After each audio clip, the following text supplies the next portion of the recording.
Hello, everyone. I'm Sandy. My project is on the research evidence for the application of MI in healthcare. This is important to me as I work in healthcare. I currently work as a community health worker for Ballad, so I use MI frequently in my day-to-day interactions with my patients.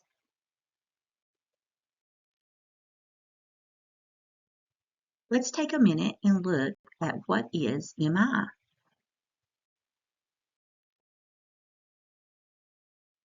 What is MI?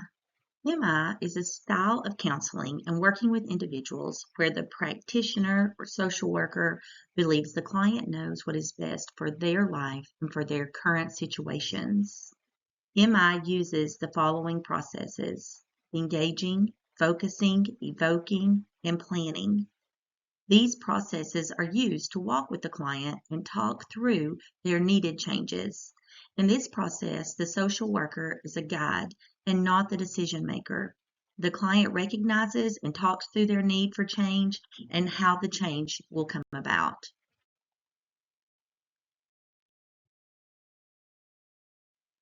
What is the spirit of MI? The spirit of MI. I love this definition from our Miller and Rolnick textbook. MI is the heart and mindset of with which one enters the practice of MI.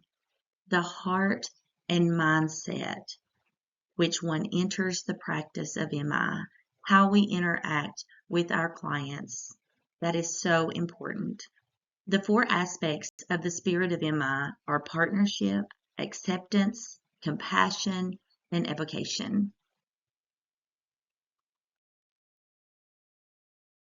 Let's look at social determinants of health. A lot of the patients I work with every day have issues with social determinants of health. They are homeless or near homeless. They are food insecure. They have little to no income, need help getting started with disability, need help paying utilities and power, have no transportation.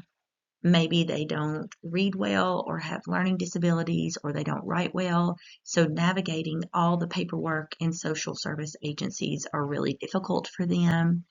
And MI has been shown to be a very useful tool for changing behaviors that adversely affect people's health. And it helps people work through behavior change. For example, exercising more or eating better. However, if you don't have any food, eating a healthy diet is impossible. You usually will eat what you can get your hands on. So looking at the social determinants of health is very important. I wasn't surprised to find that MI has been shown to be effective in healthcare settings. I'll share some examples with you.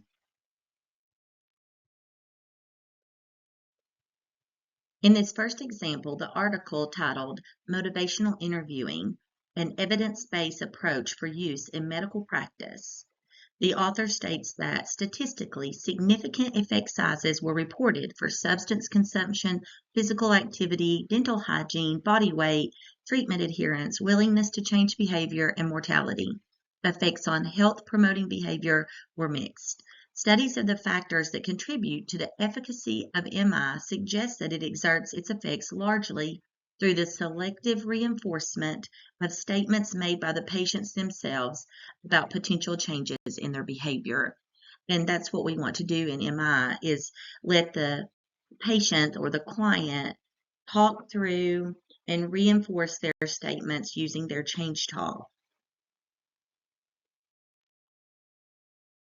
Another example from some research that I found says a systematic review of randomized clinical trials that compared MI to counseling and not applying MI in a somatic medical setting found that MI showed promising effects in HIV viral load, dental outcomes, death rate, body weight, alcohol and tobacco use, sedentary behavior, self-monitoring, confidence in change, and approach to treatment.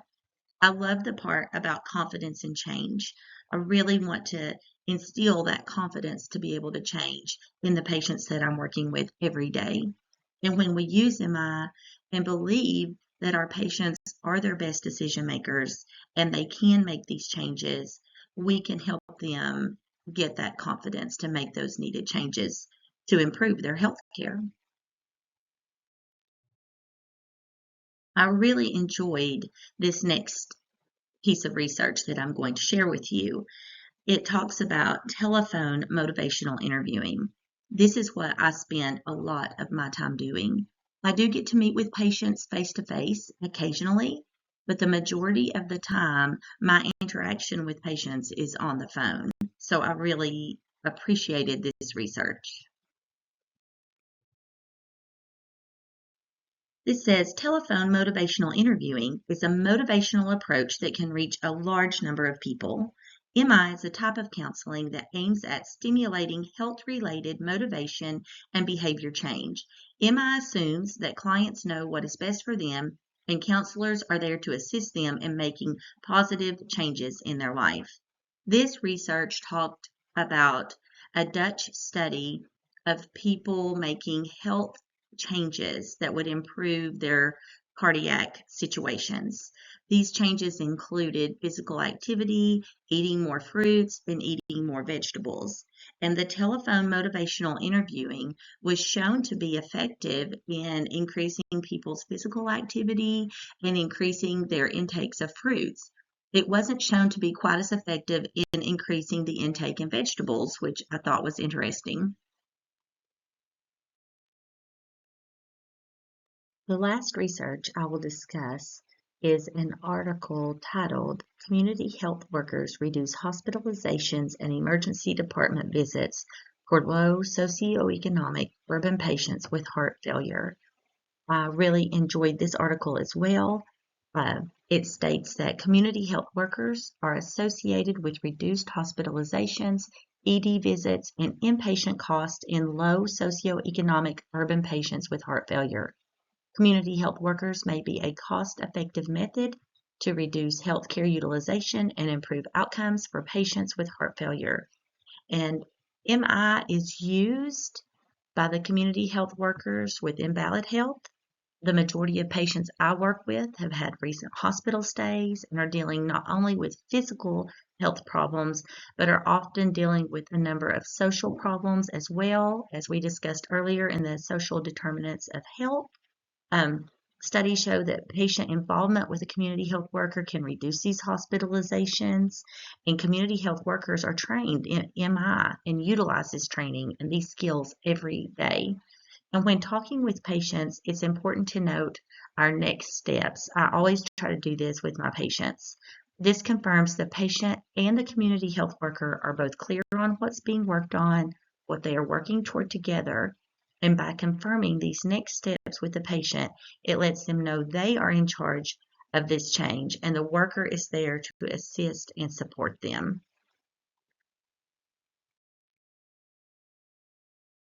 In finishing this up, I was excited that the research evidence does support the application of MI in healthcare in the research that I looked at. It was particularly exciting to me and encouraging to see the telephone motivational interviewing research. I really loved that. It encouraged me in the work that I do every day. So as I finish, I would like to leave you with this poem written by William Miller. It is found in our textbook. It says, "Guide me to be a patient companion, to listen with a heart as open as the sky.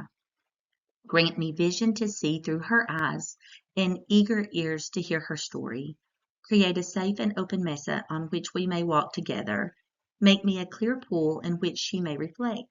Guide me to find in her your beauty and wisdom, knowing your desire for her to be in harmony, healthy, loving, and strong. Let me honor and respect her choosing of her own path and bless her to walk it freely. May I know once again that although she and I are different, yet there is a peaceful place where we are one."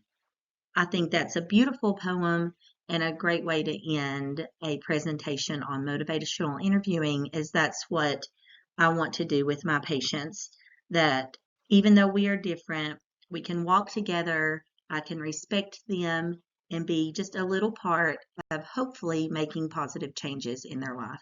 Thank you. Here are the references used in this presentation.